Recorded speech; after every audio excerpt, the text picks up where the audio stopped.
Freedom at last. A federal judge in Florida has thrown out the Biden administration's mask mandate for planes, trains, and buses, ruling that the CDC overstepped its authority. The decision comes a week after the administration announced the mask mandate would be extended for an additional 15 days, which I guess is now a moot point. We'll have more on this victory for sanity in tonight's Hold the Line.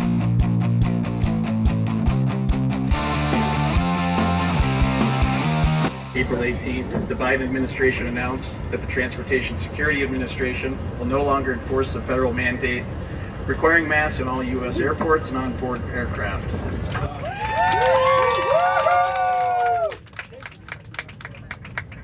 Finally! Effective immediately, masks are optional for all airport employees, crew members, and customers inside U.S. airports and on-board aircraft. Welcome to Hold the Line. I'm Buck Sexton. You heard it right there. It's fantastic, isn't it? It's amazing. People, a lot of them on planes, finding out that they don't have to wear that dumbass mask anymore, which was mask up between bites. So they're wearing it, they're not wearing it, they're wearing it, they're not wearing it. There's no science behind this. This is just control. This is just catering to the over-anxious, the nervous wrecks out there. Oh my gosh, not a plane without masks on. It's disgusting, isn't it? It's disgraceful. This became so political. All these leftists, oh, I mask up on planes because I'm a good person. The whole thing was absurd. It doesn't even work. It'd be one thing if we were having a conversation about how masks really do protect you. You're not going to get COVID. Wear masks. Everybody I know wore masks got COVID. It didn't make any difference. We all know this. The data proves it. And finally, because of one brave judge in Florida, one district court judge, MIZELLE, we no longer have to wear these stupid. It's Catherine Kimball MIZELLE. Here you go. Decision from U.S. District Judge Catherine Kimball MIZELLE. Because our system does not permit agencies to act unlawfully, even in pursuit of desirable ends, the court declares unlawful and vacates the mask mandate. Oh my gosh, she is my favorite person of the month, maybe my favorite person of the year, maybe the decade. It was so outrageous that the coward Democrat administration of Joe Biden was extending this again. You don't wear masks anywhere else in your life, really. I mean, maybe in some medical centers and stuff. But I mean, for most of your day-to-day life, the only time most of America would have to do this whole mask charade was when they were on the way to the airport, in the airport itself, and then getting on the plane. You have to find your old mask, doing all this nonsense. And the Biden administration knows that they just look like ridiculous clowns in this whole thing. I mean, here's Jen Psaki telling everybody that public health decisions shouldn't be made by the court. Watch. As we've said, agencies are reviewing next steps, including the Department of Justice. Traditionally, following court decision, that can take a couple of days. We have said from the start that our COVID response should be guided by the science and data and by experts. And just as a reminder, when we had made this announcement, the CDC said it needed 15 days to assess the impacts of an uptick in cases on hospitalizations, deaths, and hospital capacity. We still feel that is entirely reasonable based on the latest science. And public health decisions shouldn't be made by the courts. They should be made by public health experts. They're actually made by the executive branch, whom the public health experts work for, but this White House, because they're a bunch of dishonest cowards, love to pretend that somehow there was this alternate branch of government called the CDC that was able to write laws on a whim, and everyone had to obey, and there was no, you see, we also have the judiciary branch. And the executive branch can't just do whatever it wants. That's why we have checks and balances in our government. So this is absolutely the right move. Should have been done a long time ago, quite honestly. And notice they don't even try to defend. They talk about the science and the experts. Show me an expert who says that it is sensible policy to have masking only on planes and trains. And I will show you a moron political hack. 100%. No ifs, ands, or buts. It is an impossibly stupid position to take, and everybody knows it. They're angry, though, about this judge because the judge has at some level exposed their stupidity. So they're attacking Judge MIZELLE. The Daily Beast, lib trash heap. Trump's worst judge just made travel a MAGA nightmare. What does that do with MAGA? No rational person wants to wear masks on a plane. It has nothing to do with MAGA. But of course, they make this about Trump. It's a Trump thing. Put Trump in a headline and people who can't think for themselves, the Daily Beast, will read it and say, oh, okay. Rolling Stone, Trump-appointed judge deemed not qualified by Bar Association. Bunch of libs there, too. Voids mask mandate. Vanity Fair, this Trump judge was deemed not qualified. Then she axed the mask mandate. Yeah, sure. It's amazing, isn't it? It's amazing. They love the judges who give them what they want, and then they want to ignore and undermine and destroy the judges who don't hand them whatever authoritarian victory they demand. It's outrageous, isn't it? Here is former White House senior advisor for COVID response, Andy Slavitt. This guy's been wrong about pretty much everything. Who's apparently also a legal analyst and a crappy one. Watch. Andy, we saw the judge say that they believed that the CDC had exceeded its authority with this ruling. What do you make of all of this? Well, that's a pretty shaky legal ruling from a young and I think I would say probably idealistic judge, a former Clarence Thomas clerk. But be that as it may, what we're seeing today, people have to react to. I'm going to get on a plane in about an hour. Thankfully, I'm vaccinated and boosted and have a good quality mask, so she'll feel reasonably good.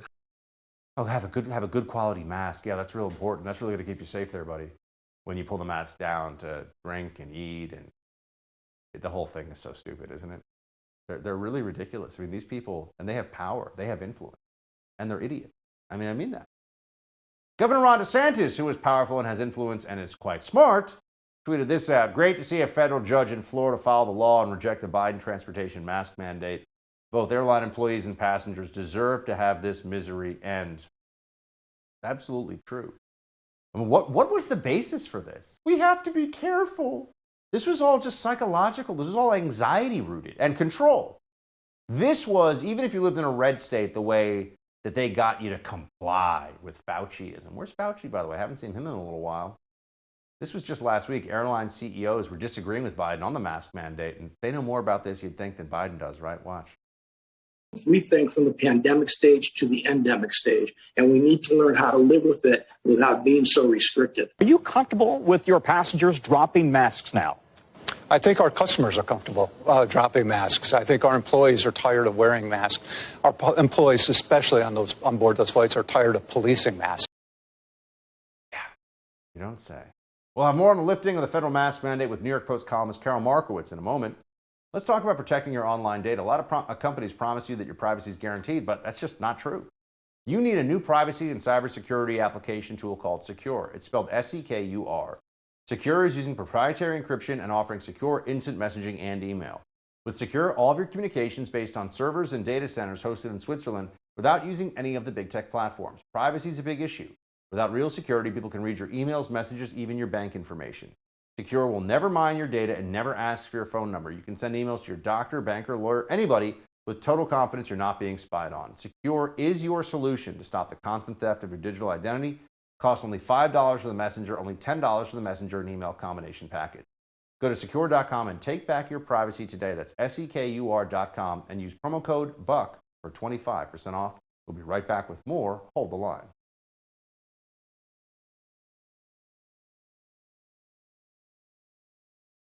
Commuters around the nation are breathing freely a day after the administration's mask mandate was thrown out by a federal court in Florida. Of course, not everybody's thrilled by the decision and the White House's failure to fight back. Over at MSNBC, anchor Chuck Todd complained that the Biden administration looks weak because of the ruling. Watch. Folks, it's one thing for a Trump judge to strike down an order from the Biden White House, but it's an entirely different thing for the White House to let it happen without any legal pushback. And it's not the first time recently that something hasn't gone the White House's way. They don't fight back. They don't defend their rationale. They just give you the emoji shrug. We saw it when the Supreme Court struck down their vaccine mandate for large employers. We saw it when West Virginia's Joe Manchin essentially scrapped the president's entire domestic agenda in Congress. We may even be seeing it with the ongoing intra-party fight on Title 42. The Biden administration, with the full power and prestige of the presidency, with its party's power in Congress on the line this November, has repeatedly looked as if they're easy to roll. Joining me now to discuss, New York Post columnist Karol Markowicz. Karol, I think that Chuck Todd maybe hasn't gotten the memo that they're not fighting over this because they'll look stupid because the policy's indefensible. Actually, that's the problem. And isn't Chuck Todd part of the news arm at MSNBC? Is that really the goal here, to be giving the White House advice from his news seat? I find that all really kind of questionable. Yeah, of course the White House would look silly if they pushed back on this. This was a national amazing event that happened yesterday. People were happy all over the country. Only some kooks on Twitter didn't like it. It is extremely popular. I think, giving this advice to the Biden administration is not only just, inappropriate, but also just wrong. I mean, the decision obviously makes me really, really happy, and a lot of other people. I do think, though, it was amazing to see how many, self-proclaimed, and they have blue checks, so I guess they're verified at some level, medical doctors who are just hysterical over this. I mean, these are people who we can assume are going to restaurants, are going to crowded bars, are sitting in different office settings with lots of people indoors. Oh, but on planes where they actually filter the air below the level of microns that a virus actually exists in, that's where the MDs get all upset. I mean, did you see some of this stuff? There were doctors having meltdowns over this. Yeah, I did. It's really terrifying, actually, how many medical professionals don't understand any of the science around this at all. My mom, kind of quirky, she's a little older. She flew to Florida recently, and I said to her when she was flying back today, I said, oh, you don't have to wear a mask on the plane. She's like, I barely wore a mask on the way here. I was eating the whole time. And she gets that, if you're eating the whole time, what's the point of the mask at all? But these medical professionals, they got a little taste of fame in this crazy upside down world of COVID, and they don't want to let it go. And it's really pathetic that they're holding on to it, and they know it makes no sense. Everybody knows it makes no sense. I just want to find one person who will make the case that they think that this somehow is meaningful in the stopping of COVID after we've had, wave after wave, hundreds of millions of people have gotten COVID in this country. You have the whole rest of society is open. Maybe a person spends, a lot of people don't even fly, right? But maybe a person spends 1% of their month actually in an airplane if they fly, let's say, once a month somewhere. That's the one place where you're going to be protected from COVID. It is so stupid as to defy belief. And yet there are people who are truly upset about this. Yeah, it's the same concept as wearing the mask from the door of the restaurant to your seat and then taking it off. It does not make sense if you're going to remove it to eat and drink, which again happens on flights. The fact that you're an inch away from the other passenger, the airplanes, the airlines weren't saying we'll leave space of several rows between guests so that they can be safe on the plane. No, of course not. We're all sitting crammed into a sardine box, and these masks, these old Navy masks that we bought 2 years ago, are really going to protect us? It's a joke. Do you think this might actually be helpful to the White House in some way? Because now the Biden administration can say, hey, we didn't even drop the mandate. It was a judge, universal injunction. What can you do? I mean, are the politics of this maybe in some weird way favorable for them?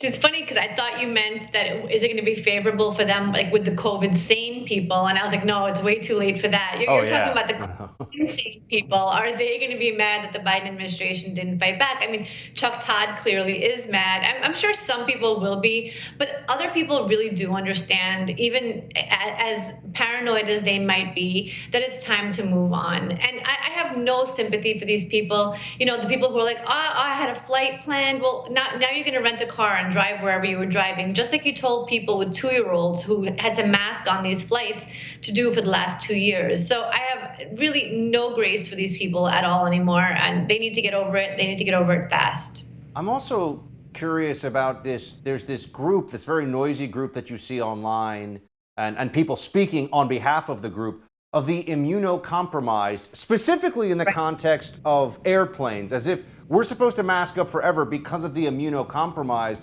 And I just want to say, if they're so immunocompromised that a plane and the possibility of COVID is a danger to them, are we to assume that they don't actually go out in public anywhere ever? Because respiratory viruses spread more in the home than anywhere else, but also in all kinds of closed door venues, places like offices and everything else. So why are planes singled out? I mean, I think I feel like there's just this desperation for a moral high ground from some people. Right. Which is why, for me, it's very important to convey to people that the masks did not work, so that this argument is just null and void. Okay. I care about immunocompromised people. These masks do zero to protect them. And as long as we are caring about these people, we need to admit that as a fact. I think, I don't know the argument over N95 masks, but nobody's wearing those. They're all wearing little Batman masks that they got from some random outlet that ordered them from China, and they're barely like any kind of cloth. It's really... And even an N95 mask is useless if you're going to not wear it for 30 or 40 minutes at a time, right? So even that argument doesn't even hold. Yeah. It's crazy. Right, exactly. So it's not about how good your mask is. Most masks do absolutely zero, and we need to keep saying that so that people who are immunocompromised don't count on other people masking to help them, because it doesn't help. But I wonder, I've never heard so much about the immunocompromised before, and I don't know if we're talking about people that are elderly. I mean, I really mean this. I don't know what is considered in this definition of immunocompromised, such that masking, I mean, to your point, doesn't do anything anyway. But there seems to be this belief that they're at unreasonable risk from being around people who aren't masked, to which I've never heard this in any other venue. Nowhere else have I heard, oh my gosh, we all have to mask up because of the immunocompromised. We all have to sit it. So it feels, to me, it feels like this is just people grasping, but I want to dig into that one some more. Speaking of grasping for some explanation, Mayor Eric Adams, your former mayor, Karol, no longer your problem, you Floridian and your free state. Here he is telling us, he's going to keep enforcing mask mandates in New York City subways. Watch. We are going to continue to encourage New Yorkers to wear masks on the subway, and we believe that we have the authorization to do so. First of all, why is he wearing a mask outside? He looks like an idiot. What is going on here?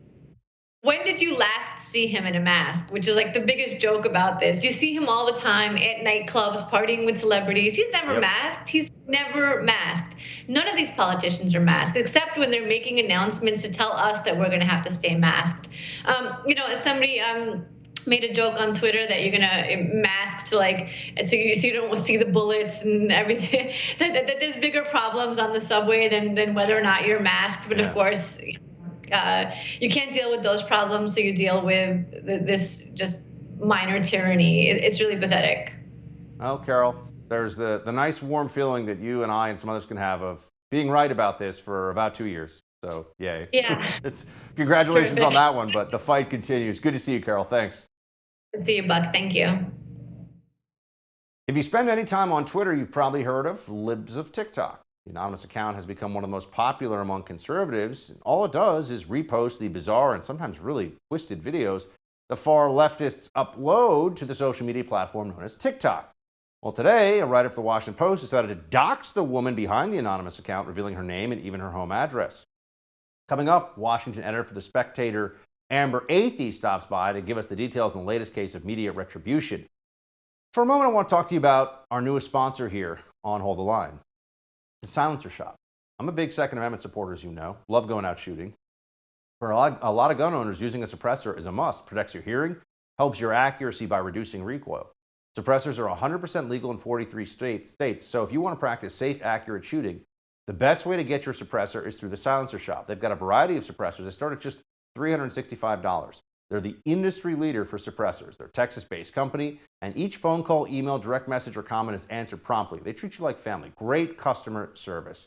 Get more details online at silencershop.com or on Instagram at instagram.com/silencershop. Shop now or at the silencershop.com. You go check it out and see for yourself what you want there. Silencershop.com for all your suppressor needs. We'll be right back with more Hold the Line.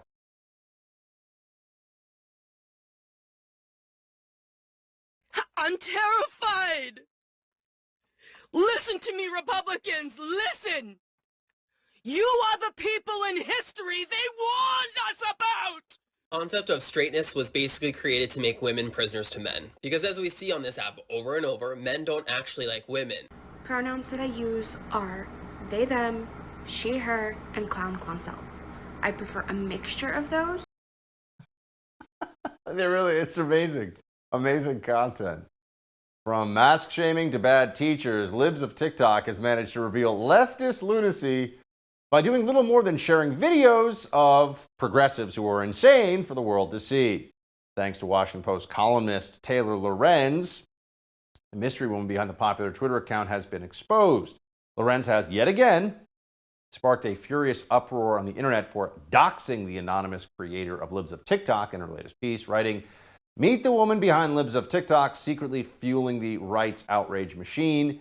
A popular Twitter account has morphed into a social media phenomenon, spreading anti-LGBTQ plus sentiment and shaping public discourse, and has been working as a real estate salesperson in Brooklyn, where she created the account where she minimized COVID, cast down election results, and promoted a dubious story about a child sex trafficking ring." LORENZ is being slammed as hypocritical for her hit piece, since it was just a few weeks ago where she was hysterically crying on MSNBC while recounting harassment she experienced because of online behavior and her details being out there. Watch. Hey, nice job on that story, you soulless effing. Then also you'll see there's many people that are tweeting, these are Taylor LORENZ's loved ones. I've had to remove every single social tie. I had severe PTSD from this. I contemplated suicide. It got really bad. You feel like any little piece of information that gets out on you will be used by the worst people on the internet to destroy your life. And it's so isolating. And terrifying. It's horrifying. I'm so sorry. You're fine. It's overwhelming. It's really hard. I mean, she's one of the worst people on the internet. Just tried to destroy somebody this week. Doesn't care. And she works for the Washington Post, so she has a lot of resources behind her. Let's talk about this. Washington editor of The Spectator and senior fellow at the Steamboat Institute, Amber Athey, is with us now. Amber, good to have you back.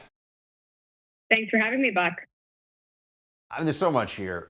First, can we just start with Libs of TikTok? Why does Libs of TikTok upset the Libs so very much?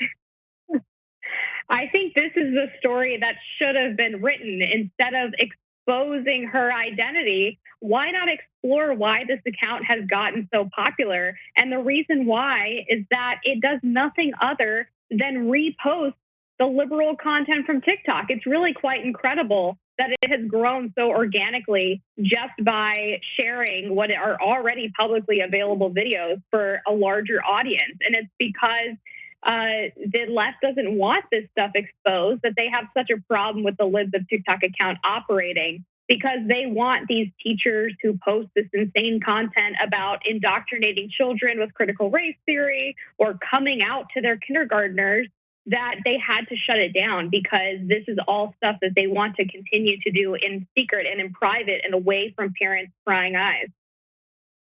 And then there's, of course, the Taylor LORENZ component of this story. Here she is. This is from the Libs of TikTok account. A photo of her. This is a Washington Post journalist showing up to knock. Of course, she's masked up outside alone. Of course, to knock on the door of the relatives of the anonymous creator of the Libs of TikTok account. And the caption here was, "Hi, Taylor LORENZ. Which of my relatives did you enjoy harassing the most at their homes today?" I mean, it seems to me there are some people in the journalism world who are saying, well, this is what journalism is, knocking on doors and going to talk to people. But is it, though? There's so many objectionable things about the way that journalistic ethics were followed, or rather not followed, in regards to this story, Buck. And showing up at the relative's home of a private individual is just one of them. There was no reason why Taylor needed to even report this individual's name when she was going through this story. If she wanted to talk about her past political statements, she could have done that without linking to her employer's website and potentially her home address.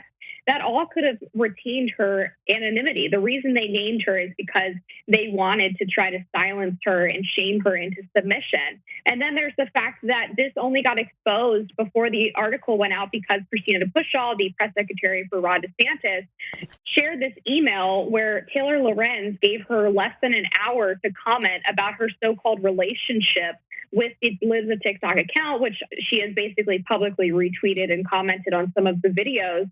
And then then she also was reaching out to random people on Instagram who happened to have the same name as the Libs of TikTok account owner, and was essentially trying to blackmail them into responding, saying, we're going to link you to an anti-gay hate account if you don't respond to our request for comment. So really from top to bottom, this was clearly not a piece of journalism. This was a piece of activism. This is the type of so-called journalism that people at Media Matters do to try to cancel conservatives. Taylor Lorenz, in a stroke of real irony here, is somebody who speaks out against online harassment of journalists, of course, not of people who are just living their lives, that journalists who have much bigger platforms and much bigger reach and resources behind them and are supposed to have ethics ruin their lives. No, not that. Here's Taylor Lorenz explaining the problem. Online harassment is such a misnomer. I think it's a huge problem because harassment is a tool to silence people, especially women and people of color, or people from marginalized identities, for speaking out. And there's a very intentional goal behind it. Harassment is a tool to kind of discredit and silence journalists, and the right-wing media plays along with it. I'm sorry. So she's an expert in harassment, but in the wrong way. I think it's kind of funny. She's an expert in starting the online harassment of other people and doesn't like it when it happens to her.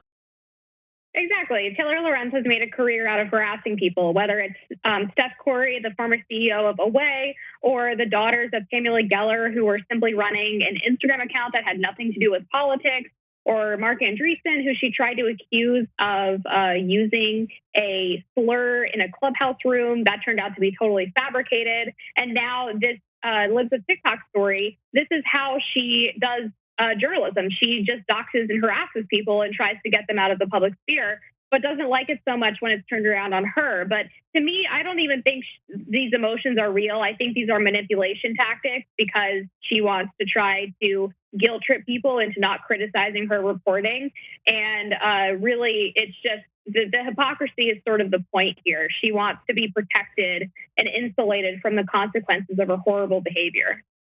Just to give everybody a sense of what Libs of TikTok, the account, actually does, this is from today. A teacher at West Hollow Middle School in New York on a rant about masks. Watch this.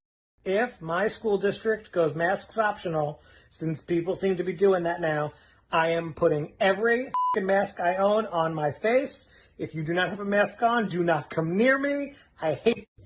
And nobody better try to mask shame me. If they're walking by and I have my masks on, do not say a damn word to me, because I will throw a child at you. I will pick up the first child that passes and I will throw them at you. And you can scream real loud because you won't have a mask. Yeah. There's that. Yeah. It's also ironic, isn't it, Buck? The left used to deride the people who criticize cancel culture by saying, well, you know, there are consequences for your actions, and if you're posting things publicly, then you have to expect people to have backlash for what you're saying. But then as soon as this Libs of TikTok account is reposting public videos on TikTok from people who are in positions of power, whether it's in teaching positions or the boards of corporations or what have you, all of a sudden it's a problem for us to think that these people shouldn't be teaching our kids. Amber, always good to see you. Thanks so much. All right. Thank you, Buck. Remember last year when Democrats, including the president, accused mounted Border Patrol agents of whipping Haitian migrants? Well, it turns out it was all crap. It was a lie. So why hasn't the White House apologized? We'll ask author and columnist David Marcus when we come back. Right now, let's talk about protecting your most valuable asset, your home. Look, if someone told you that your home could be stolen online, you'd say, that's crazy, it's a house. Well, it's your home's title, which is actually the legal ownership document to your home. And here's what the bad guys do. They forge your signature on a quitclaim deed. Then they are technically treated as the owner of your home and can take out loans, right? It's a fraud, but it's an easy fraud to pull off. And you're not covered by homeowners insurance or common identity theft programs. Look, that's why you need Home Title Lock. Home Title Lock can protect you from this, can shut down this process of home title theft before it ever gets going. Register your home address today. See if you're a victim and don't even know it yet. Just go to HomeTitleLock.com. That's HomeTitleLock.com. When we come back, David Marcus is going to drop some knowledge bombs. Stay with us.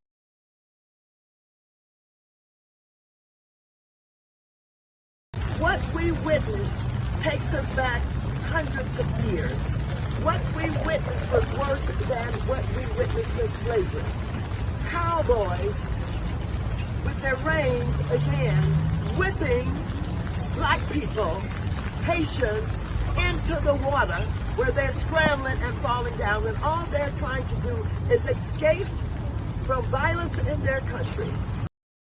That was United States Representative Maxine Waters back in September of 2021, explaining the, quote, whipping of Haitian migrants at the southern border was worse, she says, her word, than what happened under slavery. Hers was just one of countless hysterical reactions to an incident that we now know was fake news, didn't actually happen. Here we are a year and a half later, and not a single person has apologized to the Border Patrol agents they slandered back then. Not the President of the United States, not the Vice President, not the DHS Secretary, nobody. It's almost as if they never really cared about whether or not it was true. They were just happy to score a few cheap political points no matter whom they smeared. Joining me now is somebody who's been calling for apologies since October of last year, columnist and author of Charade, The COVID Lies That Crushed a Nation, David Marcus. Mr. Marcus, good to see you, sir, and congrats on the book. Thanks, Buck. So this is pretty straightforward. There were members of Border Patrol who were on horseback. There was a big encampment of mostly Haitian immigrants who wanted to illegally cross into the United States, not through legal immigration channels. The horseback Border Patrol members were reported on by some media outlets as whipping migrants. It did not occur. It was obvious it didn't occur, but the entire Biden administration from the top down seemed to throw themselves behind the story. Why? It was a perfect storm of progressive malfeasance in journalism.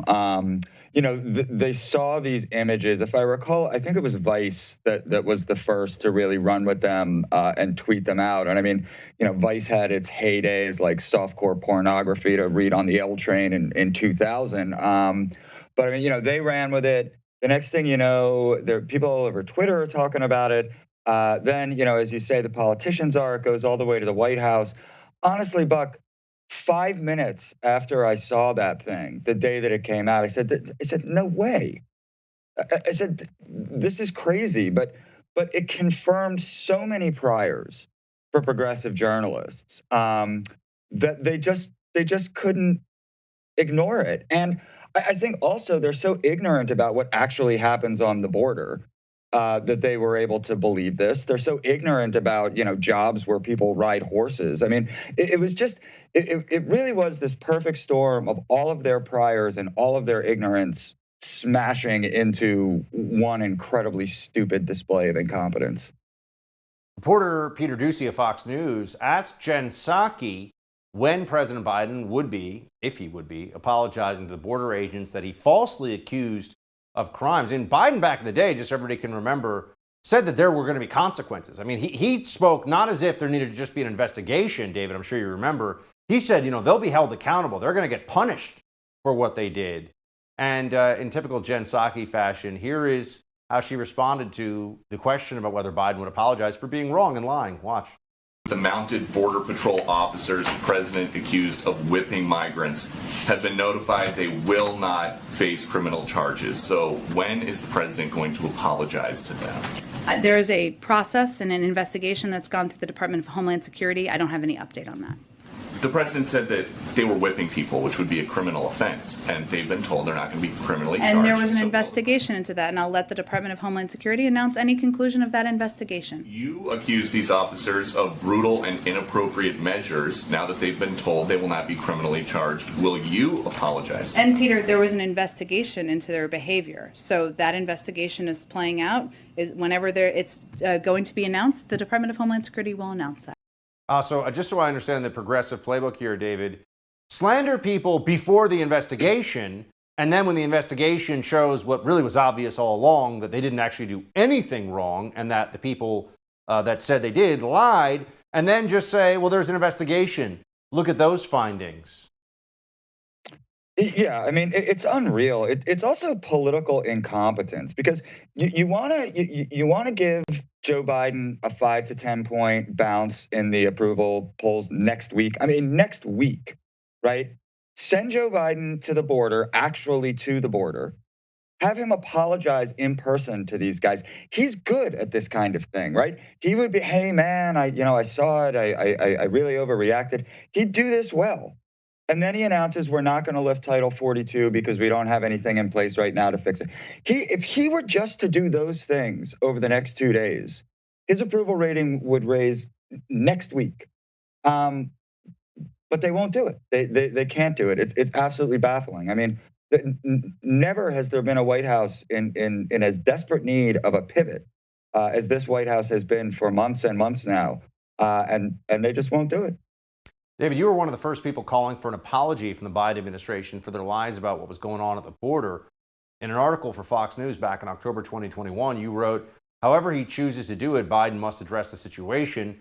2 weeks ago, he promised these border agents had done something horrific and would be punished. If that isn't true, and it isn't true, then the president must lean into the truth just as hard as he leaned into the lie. I think, David, unfortunately, what we see with this administration is they don't, as long as it matters, or helps them, I should say, in the moment, the truth doesn't matter.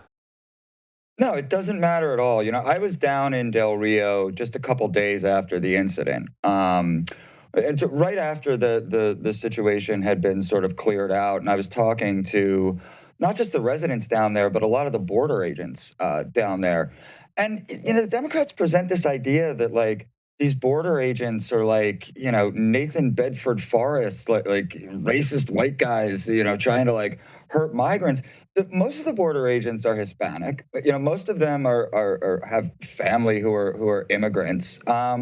It's all a lie. It's along the same lines as the lies we hear about our police departments. And yeah, it's deeply disappointing, and Biden could fix it. But like I said, he won't. He's either checked out or he's not interested. David, switching gears for a moment, you've been on the show now for 2 years opposing mandatory masking. I want to get your take on the news that the plane mask mandate, the travel mask mandate, whatever you want to call it, struck down in federal court. What do you think? I mean, I'm glad. I think clearly this should have happened long ago. I'm glad. I think that it happened as a result of this court order, as opposed to the administration having just let it run out. Because now we do have some precedent. It looks like the administration's not going to fight it. We do have some precedent saying, no, the CDC can't just, be emperor of the United States every time somebody catches a cold. So I thought that was good news. Clearly, I think most Americans are happy about this. You're going to have some sad sacks, who whine about it. But I think most of the reaction that I've seen has been pretty positive. So it's another step forward. David, good to see you. Thanks for being here. Thanks, Buck. Billionaire Elon Musk, richest man on the planet, has a surprising new ally in his quest to acquire Twitter. We'll have that story for you in Quick Hits coming up. Stay with us.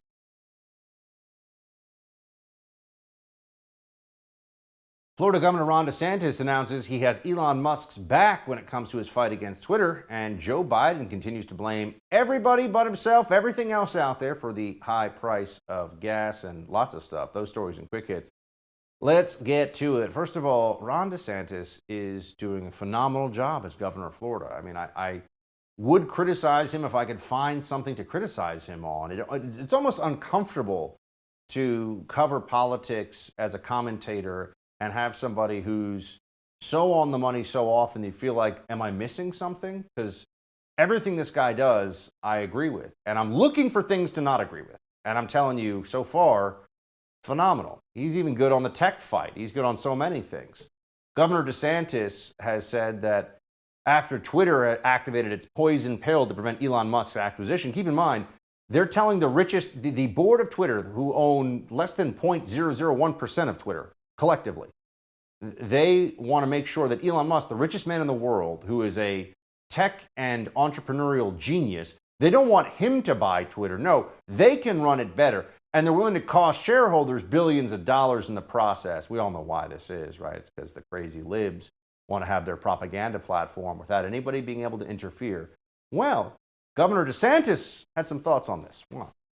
The state of Florida and our pension system We have shares of Twitter. I didn't buy it. We have people that run the fund. But nevertheless, it hasn't exactly been great in returns on investment. It's been pretty stagnant for many, many years. But nevertheless, I mean, to me, I think that that's probably an injury to the fund. So we're going to be looking at ways that the state of Florida potentially can be holding these Twitter board of directors accountable for breaching their fiduciary duties.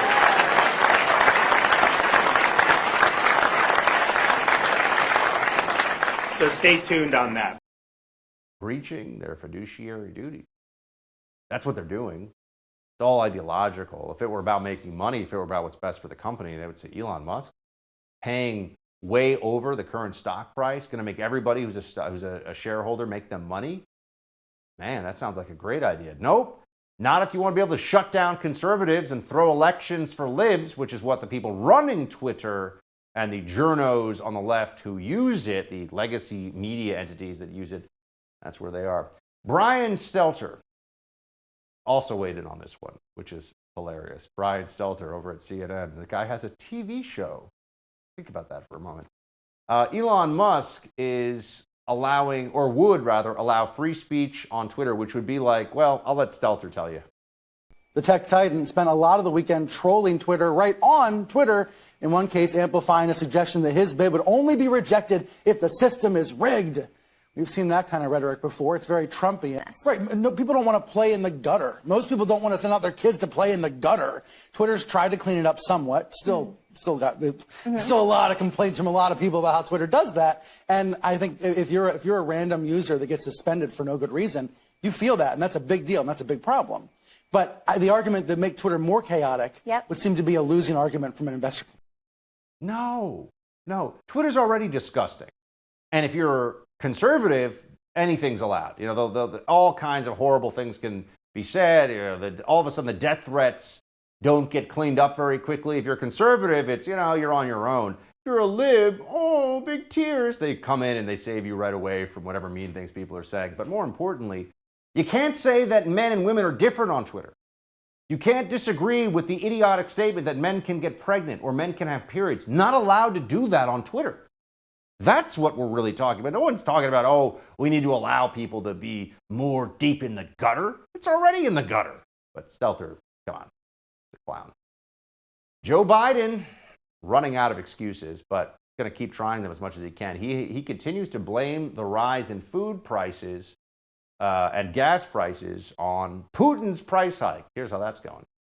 And folks, look, the fact is that we are in a situation where the war in Ukraine is going to continue to take its toll on the world economy. It's going to take its toll on energy, and it's going to take its toll relative to food. So all the rise in prices, it's not the inflation that started when Joe Biden took office. It's all Russia's fault. It's not going to work, Joe.